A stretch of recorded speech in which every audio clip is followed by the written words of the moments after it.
Digital classroom Bangladesh চ্যানেলের পক্ষ থেকে তোমাদের জানাই শুভেচ্ছা ও অভিনন্দন। Cost accounting chapter 7 allocation of support department cost, common cost and revenue, lecture 2 এই ভিডিওটিতে allocation of support department cost, common cost and revenue অধ্যায়ের একটি গুরুত্বপূর্ণ অঙ্ক করে তোমাদের দেখাবো। M A Kalam problem C8 page 7-52। চলো অঙ্কটি করা যাক। Problem C8. The departmental distribution summary show the following factory overhead of the two production departments and two support departments of a manufacturing company for a period.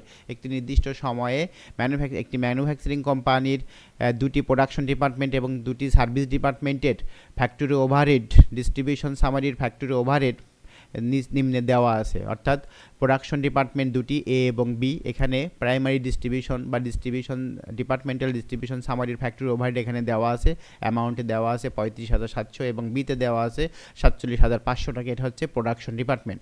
আমরা জানি যে কোনো department যখন উৎপাদন কার্যের সাথে সরাসরি জড়িত থাকে তখন তাকে প্রোডাকশন ডিপার্টমেন্ট বলে। তারপরে দেওয়া আছে দুটি সার্ভিস ডিপার্টমেন্ট বা সাপোর্ট ডিপার্টমেন্ট, এম সমান 14,250 এবং এন সমান 11,400। এটি হচ্ছে সাপোর্ট ডিপার্টমেন্ট। অর্থাৎ প্রোডাকশন ডিপার্টমেন্টকে যে ডিপার্টমেন্ট সার্বক্ষণিক সহায়তা করার জন্য তৈরি হয় তাকে সাপোর্ট বা সার্ভিস ডিপার্টমেন্ট বলে। সার্ভিস বা সাপোর্ট ডিপার্টমেন্টের নিজস্ব কোনো সত্তা নেই। অর্থাৎ সাপোর্ট ডিপার্টমেন্টের যে ব্যয়গুলো সংগঠিত হবে সেই ব্যয়গুলো প্রোডাকশন ডিপার্টমেন্টের উপরেই বর্তাবে। অর্থাৎ সার্বক্ষণিক প্রোডাকশন ডিপার্টমেন্টকে সহায়তা করার জন্য সাপোর্ট ডিপার্টমেন্টের তৈরি, সেজন্য সাপোর্ট ডিপার্টমেন্টের নিজস্ব কোনো সত্তা থাকবে না। অর্থাৎ সাপোর্ট ডিপার্টমেন্টের মাধ্যমে যে ব্যয়গুলো হবে সেই ব্যয়গুলো প্রোডাকশন শেষে প্রোডাকশন ডিপার্টমেন্ট সেইগুলো আনুপাতিক হারে বন্টন করে নিয়ে নেয়। The overheads of support departments, অর্থাৎ ওভারহেড বলতে আমরা এই যে সাপোর্ট ডিপার্টমেন্টের যে টাকাগুলো, the overheads of support department are distributed as follows, অর্থাৎ নিম্নরূপভাবে বন্টন করতে হবে। অর্থাৎ এখানে এ বি এম এন দেওয়া আছে, দুটি প্রোডাকশন দুটি সার্ভিস ডিপার্টমেন্ট। ডিপার্টমেন্ট এম এর টাকা, ডিপার্টমেন্ট এম এর টাকা এ পাবে 50%, বি পাবে 30%, এন পাবে 20%। অনুরূপভাবে ডিপার্টমেন্ট এন এর টাকা এ পাবে 35%, বি পাবে 40% এবং এম পাবে 25%। অর্থাৎ এখানে এম সার্ভিস ডিপার্টমেন্ট বা প্রোডাকশন, এখানে সার্ভিস ডিপার্টমেন্ট বা সাপোর্ট ডিপার্টমেন্টের এম এর টাকা 14,250 ও নিজস্ব টাকার সাথে এন থেকে কিছু টাকা অর্থাৎ 25% টাকা পাবে। অনুরূপভাবে এন এর নিজস্ব টাকা 11,400 টাকা, এর নিজস্ব টাকার সাথে অর্থাৎ এম থেকে সে 20% টাকা পাবে। এই হচ্ছে ডিস্ট্রিবিউশন রেশিও এখানে দেওয়া আছে। আমরা জানি যে পার্সেন্ট মানে 100, অর্থাৎ 50, 30 আর 20 যোগ করলে 100 হয়, 35, 40 এবং 25 যোগ করলে 100 হবে। Show the allocation of overhead of the support departments using simultaneous equation method. অর্থাৎ আমরা প্রথম লেকচারে যে অঙ্কটি করেছিলাম রিপিটেড ডিস্ট্রিবিউশন মেথডে করেছি, অর্থাৎ পুনঃ বন্টন পদ্ধতি বা বারবার ভাগ করে আমরা করেছি। কিন্তু এই অঙ্কটি করতে হবে সাইমultaneous ইকুয়েশন মেথড, অর্থাৎ সহ সমীকরণ পদ্ধতি। অর্থাৎ এখানে দুটি সমীকরণ তৈরি করতে হবে। দুটি সমীকরণ তৈরি করে আমাদের প্রথমে এক্স বা ওয়াইয়ের মান বের করতে হবে, তারপরে এক্স বা ওয়াইয়ের মান আরেকটি সমীকরণে বসালে আমরা আরেকটি চলকের মান পেয়ে যাব। অর্থাৎ সাইমultaneous ইকুয়েশন অর্থাৎ সহ সমীকরণ পদ্ধতি। তো চলো দেখা যাক কিভাবে সহ সমীকরণ পদ্ধতির মাধ্যমে বা সাইমultaneous ইকুয়েশনের মাধ্যমে সেকেন্ডারি ডিস্ট্রিবিউশন সামারি করা যায়। Solution: let X be the total cost of M department including 25% of N department cost and Y be the total of N department including 20% of M department cost। অর্থাৎ এখানে আমাদের যে support department আছে M এর নিজস্ব টাকা plus M এনের থেকে 25% টাকা পাবে, এইটা সমান আমরা এক্স ধরেছি। আমরা এখানে এক্স ধরেছি এবং এন এর নিজস্ব টাকা 11,400 প্লাস এন এম এর থেকে টাকা পাবে 20%, এইটি সমান আমরা ওয়াই ধরেছি। এখানে আমরা let X be the total cost of M department including 25% of N department cost and Y be the total of N department including 20% of M department cost.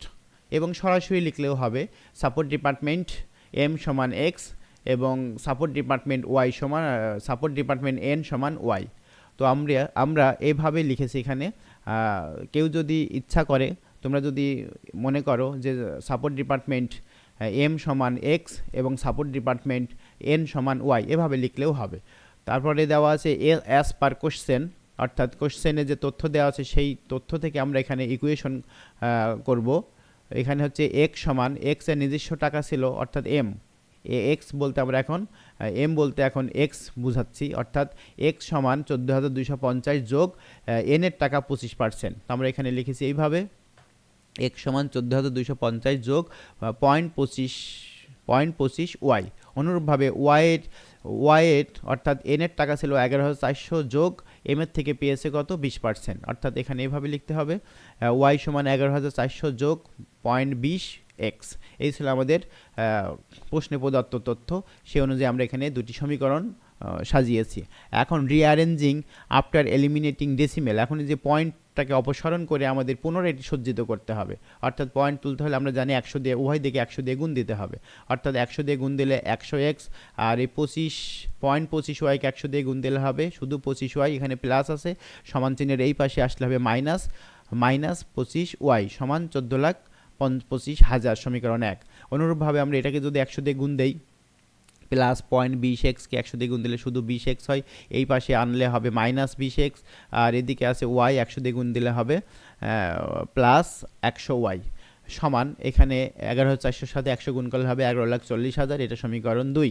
এখন আমাদের নাও মাল্টিপ্লাইং ইকুয়েশন নং 1 বাই 1 অ্যান্ড ইকুয়েশন নং 2 by 5 we get, অর্থাৎ আমরা class 9-10 করেছি 1 নং সমীকরণকে 1 দিয়ে এবং 2 নং সমীকরণকে 5 দিয়ে গুণ করে পাই। অর্থাৎ এটা আমরা কেন করব, অর্থাৎ এক্স, এখানে দুটি চলক আছে এক্স এবং ওয়াই, যে কোনো একটিকে আমরা যদি কাটতে পারি তাহলে আরেকটি চলকের মান অনায়াসে বের করতে পারবো। সেজন্য আমরা এখানে 100কে আমরা এটিকে ভ্যানিশ করব, অর্থাৎ প্রথম সমীকরণ যা আছে আমরা তাই রাখবো, অর্থাৎ 1 নং সমীকরণকে আমরা যদি 1 দিয়ে গুণ করি, এখানে লিখেছি নাও মাল্টিপ্লাইং ইকুয়েশন নং 1, 1 নং সমীকরণকে বাই 1, 1 নং সমীকরণকে 1 দিয়ে গুণ করে, অর্থাৎ 100x মাইনাস 25y সমান 14,25,000, এটা যা আছে আমরা 1 দিয়ে গুণ করলে তাই হবে, অ্যান্ড ইকুয়েশন নং 2, এবং 2 নং সমীকরণকে আমরা 5 দিয়ে গুণ করলে 5 কুড়ি 100x প্লাস 500y সমান 11,40,000কে আমরা যদি 5 দিয়ে গুণ করি তাহলে 57 লক্ষ টাকা হবে। এইটা আমাদের দুটি সমীকরণকে আমরা প্রথম সমীকরণকে 1 এবং দ্বিতীয় সমীকরণকে 5 দিয়ে গুণ করেছি। এখন 100x এবং মাইনাস 100x কাটাকাটি অর্থাৎ 0 হয়ে যায়, এইটা আমরা যদি যোগ বিয়োগ করি তাহলে এখানে প্লাস 475y থাকে সমান, এইটা যদি আমরা যোগ করি 71,25,000, অর্থাৎ এখন y সমান 71,25,000 ভাগ 475 সমান 15,000, অর্থাৎ ওয়াই এর মান আমরা পেলাম 15,000। ওয়াই সমান আমরা এখানে কি ধরেছিলাম, এটা এন, অর্থাৎ এন এর মোট মান 11, অর্থাৎ 15,000, অর্থাৎ অঙ্কে আমাদের দেওয়া আছে 11,400, এন সমান ওয়াই এর মান বেরিয়েছে 15,000, অর্থাৎ এন এর নিজস্ব টাকা হচ্ছে 11,400 এবং এন হচ্ছে এম এর থেকে টাকা পাবে আরও 3,600, অর্থাৎ 3,600 টাকা এনের নিকট হইতে পাবে। এটা পেয়ে মোট টাকা হবে এনার 15,000, যা আমরা একবারে সমীকরণে বের করেছি। অর্থাৎ এই মেথডের ক্ষেত্রে সিমultaneous ইকুয়েশন মেথডে আমরা সার্ভিস ডিপার্টমেন্ট বা সাপোর্ট ডিপার্টমেন্টের টোটাল এম এর নিজস্ব টাকা প্লাস অন্য সার্ভিস ডিপার্টমেন্ট থেকে সে কত টাকা পাবে সর্বসমেত একসাথে বের করে আমরা ফিগারটি বের করতে পারি, অর্থাৎ ওয়াইয়ের মোট ওভারহেডের পরিমাণ হবে 15,000। অনুরূপভাবে আমরা এখন যদি 1 নং সমীকরণ বা 2 নং সমীকরণে ওয়াইয়ের মান পুটিং বা বসাই তাহলে আমরা এক্স এর মান পেয়ে যাব। তো চলো দেখা যাক ওয়াইয়ের মান 1 নং বা 2 নং সমীকরণে বসিয়ে কীভাবে এক্স এর মান বের করা যায়। Hence putting the value of Y in equation 1, 1 নং সমীকরণে ওয়াইয়ের মান বসিয়ে পাই, তাহলে 1 নং সমীকরণটা আমাদের ছিল 100x মাইনাস 25y সমান 14,25,000। এখন আমরা ওয়াইয়ের পরিবর্তে আমরা 15,000 বসিয়ে আমরা এখানে মান বের করব। এখানে যদি আমরা 15,000 গুণ করি তাহলে হবে হচ্ছে 100x সমান 14,25,000 প্লাস 14,25,000 প্লাস এইটা মাইনাস ওই দিকে গেলে হবে 3,75,000, অর্থাৎ এখন যোগ করে 18 লাখ আমরা যদি 100 দিয়ে ভাগ দিই তাহলে হবে 18,000। এই ছিল এক্সের মোট টাকা হচ্ছে 18,000, কিন্তু অঙ্কে এক্সের টাকা দেওয়া আছে 14,250। এখন 14,250 থেকে এনের থেকে 25% টাকা পাবে, অর্থাৎ এনের টাকার 25% যদি আমরা 14,250 সাথে যোগ করি তাহলে দুইটা মিলে সর্বসমেত 18,000 টাকা হবে, এবং এনের টাকা হচ্ছে 11,400। 11,400 সাথে আমরা যদি এম এর 20% টাকার সাথে যোগ করি তাহলে এখানে হবে 15,000 টাকা। এখন আমরা সাপোর্ট ডিপার্টমেন্টের এম এর মোট টাকা পেলাম 18,000 এবং এন এর মোট টাকা পেলাম 15,000 টাকা। এখন আমাদের সেকেন্ডারি ডিস্ট্রিবিউশন মেথডের মাধ্যমে সাপোর্ট ডিপার্টমেন্টের টাকা প্রোডাকশন ডিপার্টমেন্টের মধ্যে বন্টন করতে হবে। চলো দেখা যাক secondary distribution method. Secondary distribution summary আমরা এখানে অঙ্কন করেছি, particulars A B M N. তো অঙ্কে প্রদত্ত যে ওভারহেড দেওয়া আছে ওভারহেড অ্যাজ পার ডিস্ট্রিবিউশন, অর্থাৎ এখানে ডিপার্টমেন্টাল ডিস্ট্রিবিউশনে দেওয়া আছে এতে 35,700, বিতে 47,500, আমরা এখানে বসিয়েছি এতে 35,700, বিতে 47,500। এম এ টাকা ছিল 14,250, এন এ টাকা ছিল 11,400, এন এ টাকা ছিল 11,400। আমরা সেটা overhead as per primary distribution summary বা শুধু ডিস্ট্রিবিউশন 35,700, বিতে 47,500, এম এ ছিল 14,250, এন এ ছিল 11,400। এখন আমরা এম এর টাকা বন্টন করব, অর্থাৎ এম এর মোট টাকা ছিল আমরা সমীকরণে বের করেছি।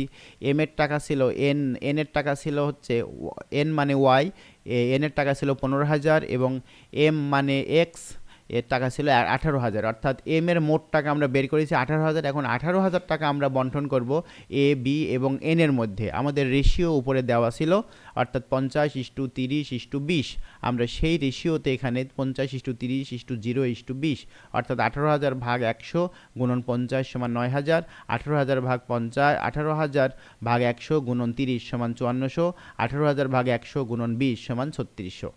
তারপরে আমাদের এন ডিপার্টমেন্টের মোট টাকা আমরা বের করেছিলাম, অর্থাৎ ওয়াই সমান বের করেছিলাম 15,000। এখন আমরা 15,000 টাকা এন ডিপার্টমেন্টে বন্টন করব, অর্থাৎ 15,000কে আমরা যদি ভাগ করি, এন ডিপার্টমেন্টের টাকা বন্টনের একটা রেশিও অঙ্কে দেওয়া ছিল, অর্থাৎ 35%, 40%, 25%। আমরা এখানে রেশিও দিয়েছি ডিপার্টমেন্ট এন 35:40:25:0, অর্থাৎ -15,000 ভাগ 100 গুণন, এখানে মাইনাস করতে হবে, অর্থাৎ যেটা আমরা বন্টন করব সেই টাকাতে এখানে থাকবে না, সেজন্য এটা মাইনাস চিহ্ন দিয়ে আমাদের এটা ভাগ করতে হবে, অর্থাৎ 15,000 ভাগ 100 গুণন 35 সমান 5,250, 15,000 ভাগ 100 গুণন 40 সমান 6,000, 15,000 ভাগ 100 গুণন 25 সমান 3,750। এখন মজার বিষয় হচ্ছে আমরা যে স্যামলটেনিয়াস ইকুয়েশনের মধ্যে এক্স এবং ওয়াইয়ের বা এম এবং এন এর যে টাকা বের করেছি 18,000, এক্সের টাকা 18,000, 18,000 আমরা সরাসরি বিয়োগ করেছি। এখন এম এর নিজস্ব টাকা ছিল 14,250 এবং এম এনের থেকে টাকা পেয়েছে 3,750। এইটা যোগ করলে, এই দুইটা যোগ করলে 18,000 সমান হয়, অর্থাৎ এই দুইটা প্লাস 18,000 মাইনাস 18,000, অর্থাৎ এখানে নীল। এবং এন এর নিজস্ব টাকা 11,400 ছিল, এন এম এর থেকে টাকা পেয়েছে 3600 টাকা। এখন এইটা যোগ করলে হবে 15,000, যা আমরা সমীকরণের মাধ্যমে পূর্বেই বের করেছি, অর্থাৎ এক্স এর মান বের করেছি, এম এর মান বের করেছি 18,000 এবং এন এর মান বের করেছি আমরা 15,000। অর্থাৎ এম এর নিজস্ব, আমরা যখন অঙ্কটি শুরু করি তখনই আমরা ধরে নিয়েছিলাম এক্স সমান এম এর নিজস্ব টাকা প্লাস এন এর 25% সহ আমরা ধরেছি এক্স। অনুরূপভাবে আমরা ওয়াই সমান ধরেছি এন এর নিজস্ব টাকা প্লাস 20% অফ এম, এইটা সমান, অর্থাৎ এর নিজস্ব টাকা ছিল 14,250 এবং এন থেকে পেয়ে মোট টাকা হয়েছে 18,000 এবং এন এর নিজস্ব টাকা ছিল 11,400 এবং এম এর থেকে টাকা পেয়ে মোট টাকা হবে কত 15,000, যা আমরা পূর্বেই বের করেছি এবং সেই অ্যামাউন্ট আমরা এখানে ভাগ করে যা দেখলাম আমাদের বন্টন বা আমাদের সমীকরণের মাধ্যমে যে ফিগারটি বের করেছি সেটা আমাদের পরীক্ষিত বা ফিগার, অর্থাৎ এই দুটি আমরা -18,000 এবং এটা আমরা -15,000 বের করেছি।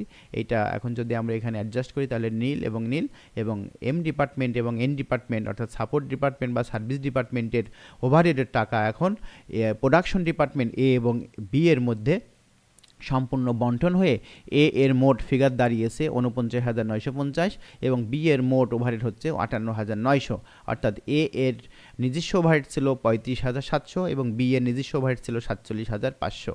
তো এই এ এর নিজস্ব টাকার সাথে এম এবং এন এর থেকে টাকা পেয়েছে, অর্থাৎ এম এর টাকা বহন করা লাগবে 9,000 এবং এন এর টাকা বহন করা লাগবে 5,250। অনুরূপভাবে বি এর নিজস্ব ওভারহেড ছিল 47,500 এবং এম থেকে তার এম এর টাকা বহন করা লাগবে 5,400 এবং এন এর টাকা বহন করা লাগবে 6,000। এই সর্বসমেত এ এর মোট ওভারহেড 49,950, বি এর মোট ওভারহেড 58,900, এই হচ্ছে টোটাল ওভারহেড। এই ছিল আজকের স্যামলটেনিয়াস ইকুয়েশন মেথডের ভিডিও ক্লাস। পরবর্তী ভিডিও দেখার আমন্ত্রণ জানিয়ে আমি আজকের মতো এখানে শেষ করছি। ধন্যবাদ সবাইকে।